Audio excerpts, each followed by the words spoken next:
Good morning. Kalimera. I want to welcome our visitors this morning. If you're new to our parish and would like to join our parish family, please fill out one of these cards that are in the pews in front of you and give it to our greeters, who I'll introduce at the end, and we'll be very, very happy to connect you with our parish. This morning after my sermon, we're going to have our fall parish assembly meeting, and there's a lunch sponsored by AHEPA. You're all welcome to partake. Free food before our meeting. One sad announcement, Clara Manikas, a longtime member of our parish, passed away this week. The services for her will be this evening. We'll have a wake from 4 to 6 over at Blount Curry on McDill and Swann with a Three-Sion at 5 o'clock. And then her funeral will be tomorrow at 1 o'clock in the afternoon. Tomorrow at 1 o'clock in the afternoon here at St. John's. Also this coming Thursday, there is Divine Liturgy for the Feast of Saints Cosmas and Damian, the Unmercenary Healers, and the Divine Liturgy will be Thursday at 10 o'clock in the morning. For many years now, on the Sunday of the Fall Parish Assembly meeting, I give what I call the State of Our Parish address. Like the annual State of the Union address that our president gives, I will touch on some successes, some places where we need improvement, and a vision for the future. Unlike the State of the Union, I will not talk for an hour, and I don't want any applause, but I do want your patience. The state of our parish at present is an interesting dichotomy. The success, in terms of numbers, is phenomenal. At a time when most churches of all denominations are trending downward, we continue to trend upward. That starts with church attendance on Sundays. At the time I come out with Holy Communion, we are consistently standing room only on just about every Sunday of the year. With nearly 200 children registered for Sunday school, and on an average Sunday with about 60% of them in attendance, the church is not standing room at the end, as you can see, and that's why, because many of our congregants, our children and their teachers, have left. We now have 54 young men who serve in the altar, most of whom are upset with me because they can't serve more often. That's a good problem. Our monthly Goya meetings average over 40 people in attendance. 2 weeks ago, we had 30 Goyans go to the volleyball tournament in St. Pete, fielding 4 teams. We were the largest contingent. We used to be the church that had to combine with another church to field 1 team, and now we have the largest contingent of teenagers in the Tampa Bay area. We've got an awesome choir. As I mentioned a few weeks ago, when I was at the Diaconia Center last month for the receiving of the Panagia icon, people from several other communities came up and complimented our choir to me. We live stream our services, and we have an online congregation of people who watch when they can't get to church. We have an expanding bookstore. We have 3 Bible studies. We have 3 dance groups. Community outreach thrives. The Philoptochos is active. On a recent Sunday, they decided to assemble 50 bags of love to give to you, to give to poor people. They decided on 50 because they were not sure how many people would take them. Well, the bags were gone in minutes. We had a retreat on inclusion and special needs a few weeks ago, and we are launching a new ministry called Connect Through Christ Special Needs Ministry. A photography ministry documents the highlights in the life of our parish. Our stewardship committee has consistently topped total contributions just about every year. Our ushers keep everything in good order on Sundays. The welcoming ministry has been instrumental in having visitors join our parish family. Our community has the National Oratorical Festival Senior Champion. The youth protection effort is keeping all of our children safe. The festival committee, finance committee, and the buildings and grounds committee work behind the scenes to make sure our biggest fundraiser, the use of our funds, and the status of our campus are all in good shape. Our food pantry consistently provides food for the hungry. The Young at Heart group is a fellowship group for seniors. The Joy Hope group is the fellowship group for our young children. Young adults provides opportunities for fellowship and learning to our young adults. There is an adult Greek school for those who would like to learn Greek. The Ahepa Daughters promotes culture and education. The Altar Angels keep our church clean. 2 of our members have organized basketball on Tuesday evenings. Junior Olympics was a success again this year, and we're restarting our group for moms. The prayer team is now nearly 4 years old. Its message reaches thousands of people on a daily basis, including most of our members and many, many people outside of our parish, across our country, and around the world. All of this occurs under the watchful eye of the Parish Council, a group of 11 people who work tirelessly for our parish. And special thanks to Debbie, our bookkeeper, and Felix, our maintenance guru. Deb watches the money, and Felix, through his expertise in so many areas, saves us a lot of money. When you're on campus during the week and you see either Deb or Felix, please thank them. They are not members here, but their work is very important to our success. The biggest thanks goes to Charlie, our pastoral assistant. Charlie has stepped up and taken on additional work as we are without an office manager at present. He is doing a fantastic job interfacing with all of our ministries, leading his own ministries, and consistently filling gaps in buildings and grounds with our school tenant as our lead chanter and in so many other ways. Pastorally, my days are filled with celebrating services, writing, visiting the sick, hearing confessions, offering counseling, leading ministries, teaching, logistics, administration, and sometimes just casual conversation.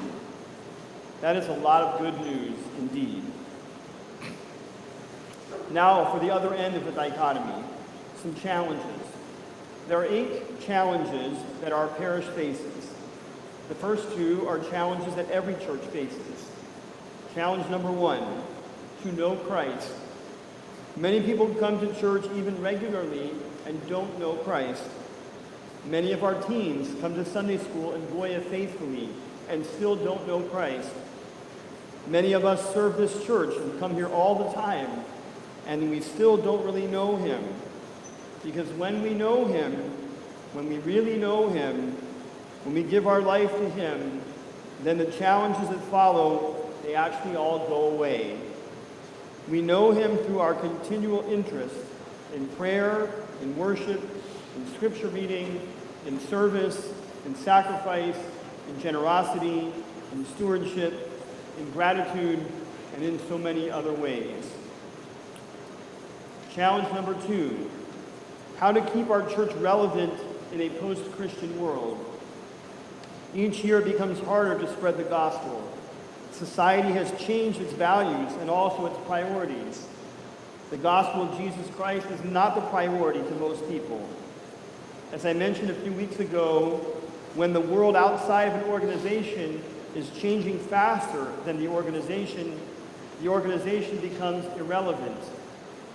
This is true of the church in general in the 21st century. People don't even need to go to church anymore. They can do it online. Sunday mornings are no longer sacred. Marriage is at an all-time low. And in the Orthodox Church, thankfully not ours, funerals are at an all-time high. The thing that never becomes irrelevant, however, is the need people have to be helped and the ability that people have to help others. If we want to keep our church relevant for years to come and instill a solid future for ourselves, we need to emphasize that we are a helping church. We need to help others by bringing the hope of Jesus Christ to everyone. I think a large part of our current success at St. John is because we are Christ-centered, and we center our ministries on his 2 great commandments, to love him and to love one another. Our core values of love, worship, community, learning, and service drive everything we do. They are what keep us relevant. I'm going to take a poll in a minute, so those who are eyes glazed over, it's participation time. How many of you, when you were in high school or college, daydreamed about changing the world? Did anyone ever think, I want to change the world, or I want to make a difference in the world? Did anybody ever think that? When you were 20, did you have the attitude, I want to make a difference, or I hope to merely hang on? Now, here's the poll question. How many people, when you were 20, identified more with the, I hope to merely hang on, versus, I want to make a difference? How many people, when they were 20, had the attitude, I want to make a difference? Was there anybody when they were 20 that just said, I'm trying to merely hang on? Maybe on a Friday night. Hopefully not the rest of the time. And then something changed as we got older. We realized that there were a lot of people in the world who didn't want change. The school system tied the hands of the teachers, the insurance system tied the hands of doctors, the legal system tied the hands of lawyers, the government tied the hands of architects, and so on. And so many of us became cynical, and our thoughts of changing the world became thoughts of just hanging on, getting enough money to ensure personal survival because we can't count on anyone else for help. And because in so many corners of the world we are so frustrated, we've emphasized personal pleasure, acquiring material things, trips, luxuries, because we can't get the professional pleasure we once thought we could have. Now, we can't control the government or the school system or the insurance system or the legal system. We can't control the patriarchate or the archdiocese or the metropolis. But we can absolutely control our parish of St. John the Baptist. We in this church, not me, not the parish council, but us collectively, we make the decision. Do we want a parish that makes a difference, or do we want to be a parish that just hangs on? I want you to have that question in your mind. Do we want a parish that makes a difference, or one that hangs on? How relevant do we want to be? I have some good news, some other good news, bad news things to share with you. First, concerning our mortgage. In the past year, we finally got our mortgage below $1 million. Today, it is under $900,000, and this is down from $1.8 million we had in 2004 when I arrived. That is great news. We are on pace at the current rate of repayment to have the mortgage paid off in about 5 years. We rent our facilities to a charter school, and what they pay us in rent goes to our mortgage. Now for the bad news. The bad news is that our tenant has exclusive use of all of our facilities Monday through Friday from 6:30 a.m. to 6:30 p.m., except for the church, which means that we don't have use of any of them. And even when we do have use of them, like on Sundays, for Sunday school, we can't put up icons in our classrooms. We can't leave our materials. We can't decorate rooms. There is no possibility of a Greek school in the afternoons. Several people have requested this because we have no place to have it. The solemnity of weekday liturgies and funeral services competes with basketball whistles in the gym and noise from the lunch area. The bad news is that during the week, it is us who feel like the tenant, which brings us to challenge number 3, paying off the mortgage and not relying on a tenant down the road so that we can have full use of our facilities. Why is that important? That brings me to our next 2 challenges. Another good news, bad news situation. Our facilities are beautiful. We have a beautiful church building. We have a large parish hall. We have a great location. We recently paid to have an extensive evaluation of our physical plant to evaluate repairs that are needed now or that will be needed in a few years, which we emailed everyone the other day. This study addressed questions like how long will our roofs last? When should we expect to be replacing air conditioning units? What is the damage right now that needs repair? The report identified repairs needed now or in the future that will cost us $800,000 if we did them all. $800,000 of damages to our property. Many of them relate to our administration building, which the report basically recommends we tear down. It is over 50 years old and is basically falling apart. Challenge number 4. What are we going to do with an aging physical plant that needs significant repairs? What are we going to do about a church sanctuary we've outgrown? What are we going to do with an administration building that has outlived its useful life? The other day, a parishioner told me he's having a difficult time talking to his son about certain issues. And immediately I wondered how many fathers in our community are having the same challenges about talking about the same issues with their sons. And then I wondered how many fathers that live within a couple miles of our church are having the same issues with their sons. And then I thought how wonderful it would be to hang a sign out on our fence that says, "Hey, Tampa dads, having a hard time talking about tough stuff with your son? Come to a seminar here at St. John and learn what to say." The next day, another parishioner told me they are having a hard time taking care of a parent with dementia and still being a parent to their own children and holding down a job. I'm sure there are many people who can relate in our own community, and certainly there are people who live within a few miles of our parish who are experiencing the same. Another parishioner asked if we could start a men's group once a month like they have in another church, where men come, eat, have a guest speaker, and discussion. We now have interest in a ministry for special needs, and the list goes on and on. Challenge number 5. If St. Paul tells us that we are to bear one another's burdens and so fulfill the law of Christ, how do we set out doing that? Because that's, after all, what a church is.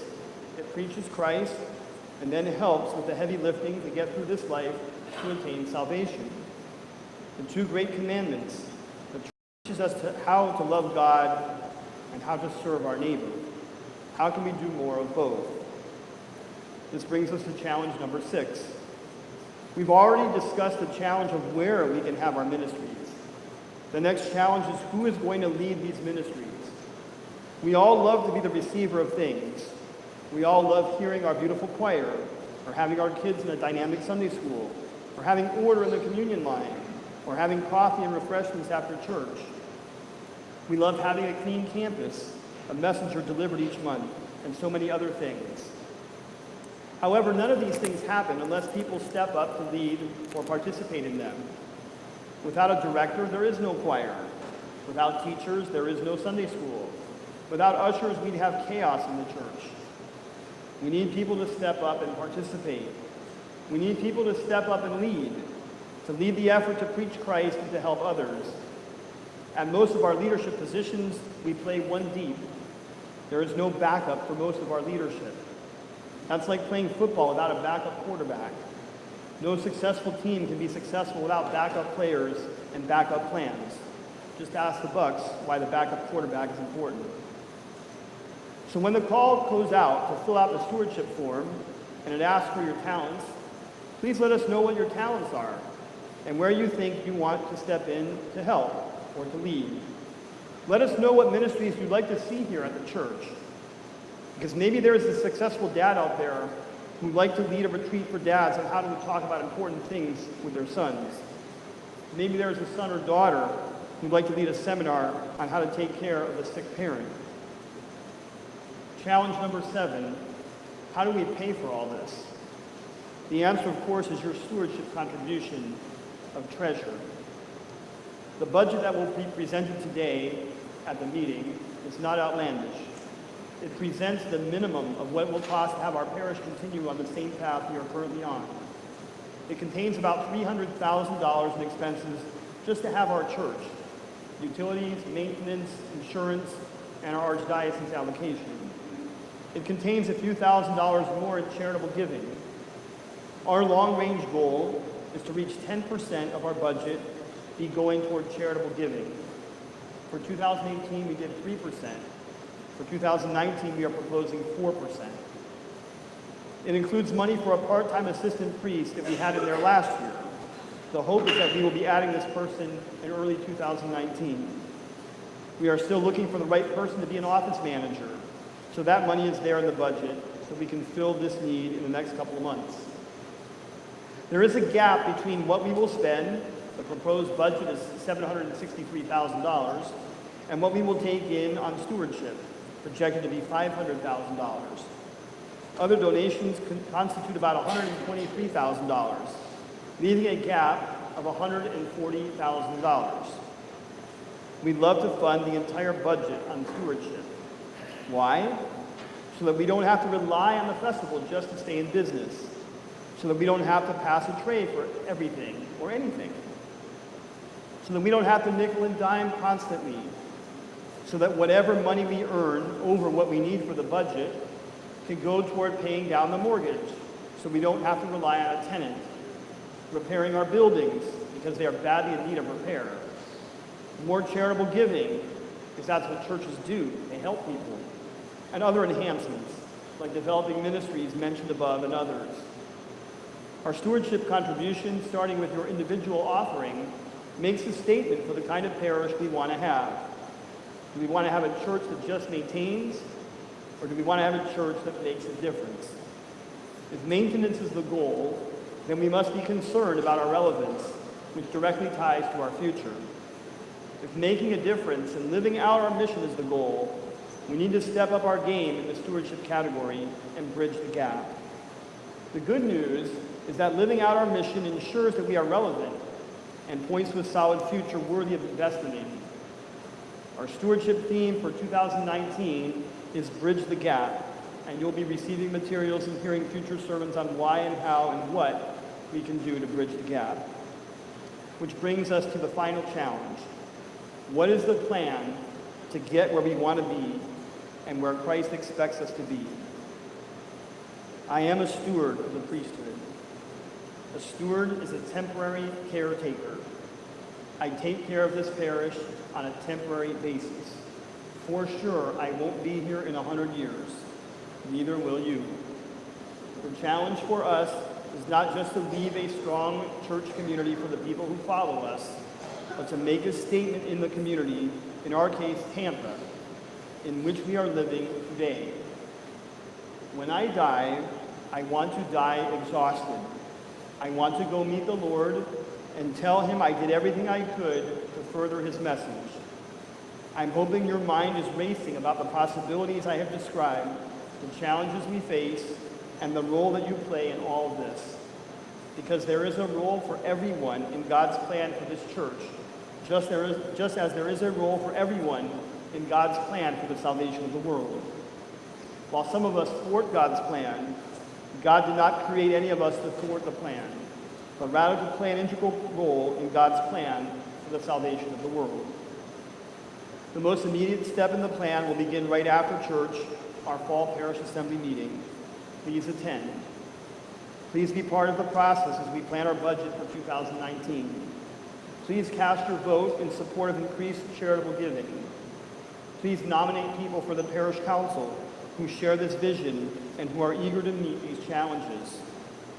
One of my personal challenges as a priest is that our bylaws do not allow a priest to cast a vote for the parish council or appoint people he feels will do a good job in fulfilling the commission of Christ upon us to spread his gospel to all nations. I count on you to nominate the right people. Finally, when the stewardship materials come out, please spend time reading them and help us bridge the gap. Help us fund our church entirely on stewardship. Let's have a fun festival, not a stressful one. Let's focus on welcoming our guests rather than on listening to the weatherman. Alkis, our parish council president, has done a great job for these past 5 years. He has made many contributions to this parish, and I'm very thankful for them and indebted to him for them.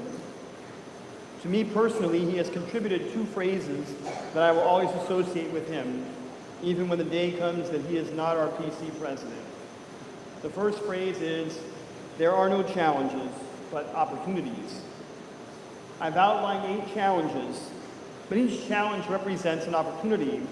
It represents an opportunity for personal growth, community growth, spiritual growth, and moving the gospel forward. Whether you want to look at these 8 things as challenges or opportunities, the fact is that all 8 can be accomplished. It lies within our power to make all 8 opportunities into realities. The second phrase he uses is, count the wins. I began this message counting a lot of community wins. Every member of the community should rejoice in sharing in them, just like every member of a sports team shares in the wins and losses. It is not only the superstars or the well-known players that get to win. Everyone on the team wins. So every member of our parish family should rejoice in our many wins. There are two things that good athletes hunger for.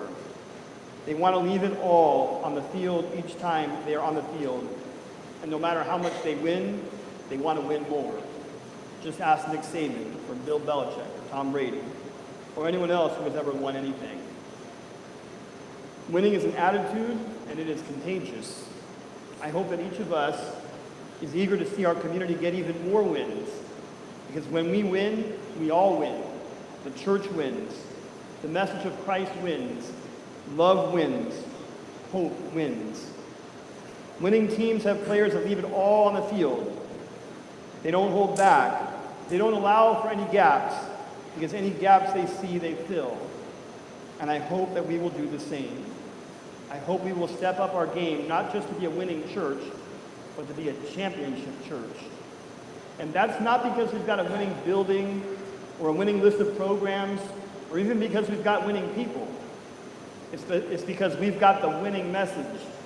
We've got Christ, the light that shines in the darkness, the light that no darkness can ever overtake. Because as we read in John 1:17, the law came through Moses and was adequate for a time, but grace and truth came through Jesus Christ, and they are relevant for all time. We've got the winning message, and through the Orthodox faith, we've got the winning formula. And our plan has taken this message and this formula, our parish, has taken this message and this formula and gotten a lot of wins with it. There are more wins to have. Our championship won't be won until that light shines in every dark corner and on every person. So let's build on a solid foundation and take this parish, this message, and this faith to even greater levels. And it starts in a few minutes with the meeting we will be having, the tenor we will take in it, the budget we will vote on, and how we will support that budget with our stewardship. Will we make a statement that says we hope to hang on, or will our statement be, let's go out and make a difference? Let's be the ecclesia that Christ called us to be, the gathering of God's people, called by God and set apart for a holy purpose, to take his gospel to all nations, beginning in our parish and extending into our city and far beyond it. It is a joy and privilege to be here to deliver this annual message about the state of our parish again this year. I pray that I will be here again next year to deliver it. And I pray that between now and then, there will be more wins to count, more hope to spread, more help that has been shared, more seeds that have been sown, and more faith that has grown. Amen.